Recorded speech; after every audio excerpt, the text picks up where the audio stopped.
So back on the blacksmithing, really excited about this. This was a course I've been wanting to do for a long time. We had it planned and it was just happening as lockdown started. So went back to VlakVark Forge, where they've clearly done a huge amount of work to be able to get their forge up to scratch. So they've got a new sharpening and testing room, they've got new forges, and they've got a new grinding room, which is now dustproof. So Graham Clarke taught us how to make the axe. He went through the basics before we started, what we were going to be using, how we were going to be doing it, new techniques we'd be using. So we used fullers, we used flatters, we used crosspeen hammers, which I haven't used before. And yeah, it suddenly sort of, there was a whole lot of new stuff to learn. So fantastic way to spend half a day. The first half day we just spent hitting lumps of metal with big hammers. So yeah, nothing much better than that.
So we got all our basic forging done before lunch, and then just as we paused for lunch, David offered to sharpen up my antique butcher's knife for me. This is such a lovely knife, but actually having it properly sharpened by someone that knows what they're doing. If you have anything that you need sharpened, have a look at the VlakVark Forge or Clarke Knives website. Honestly, he'll do a good job. So we had a lovely lunch, and then we came back to looking at the final blades and started designing what we were going to do with them. I thought it was fascinating seeing how 4 identical billets of metal, given the same instructions in 4 different hands, end up with 4 completely different shapes. So we designed our shapes that we wanted for the axes, and then the grinding started. It has to be said, grinding is not as visually stimulating as the forging. Forging, you can get beautiful shots. Grinding, it's 4 men stood in front of a belt sander, so slightly less pretty, but from the practical point of view, just the excitement of being able to see this shape, this tool emerge from a block of forged steel is such a satisfying thing. So we got all the basic grinding done, created our simple shapes, and got the shapes of our axes the way that we wanted to, and all 4 of us ended up going for slightly different shapes and different purposes and different uses for our axes. And then we got on with heat treatment.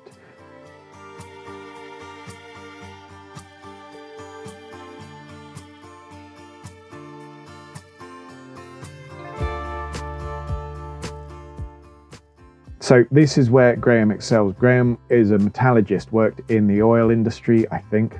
He'll correct me on that if I'm wrong, but was working with big drilling rigs and various things, and understands the chemistry of heat treatment better than anyone else I've talked to. Honestly, his knowledge is absolutely phenomenal, and it was really good to be able to see. And we got a differential heat treatment done on the blades. We hardened the blades and we hardened the hammers, and then that was it done for the day. That was us all sorted out, except for the small matter of a nice little braai. It turns out the benefit of having a whole bunch of South Africans on the course is they know how to cook good food.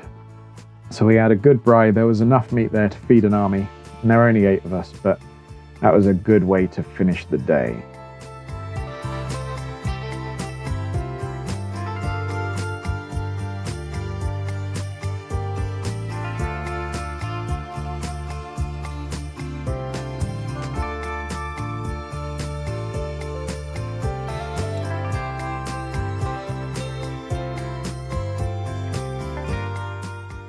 So the next day was much brighter, much sunnier, lovely weather actually, really nice drive back over to the forge to be able to start the second day.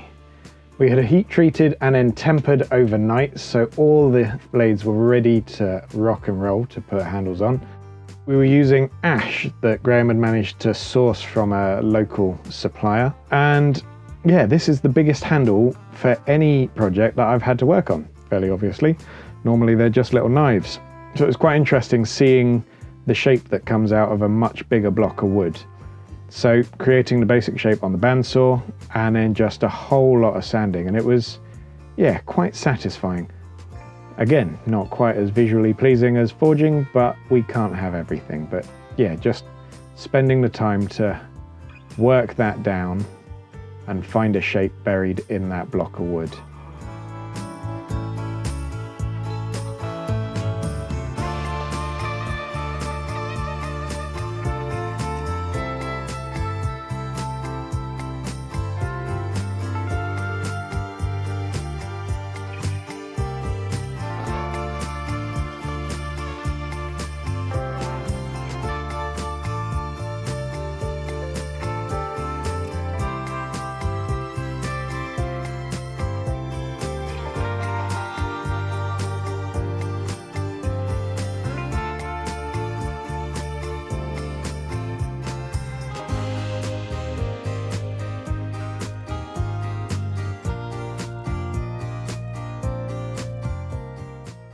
And then everyone's favorite bit, hand sanding. Hand sanding something of this size was a new experience. It's significantly larger, and as you can see, the top is slightly lopsided. That's because my axe blade is actually slightly lopsided. So I was able to counteract that by changing the shape of the handle. It's not turned out absolutely perfect, but it's perfect for me. This is my first ever axe that I've made, and I absolutely loved making it. I was so proud of the shape of the whole thing. The finished piece just looks great in my eyes, and it can only get better from here. So once we'd done all the hand sanding, once we'd sorted that out, I etched my blade, went for quite a deep etch, and then stone washed it as well, just to give it a nice patina. Yeah, really happy with the shape of that. I was quite pleased.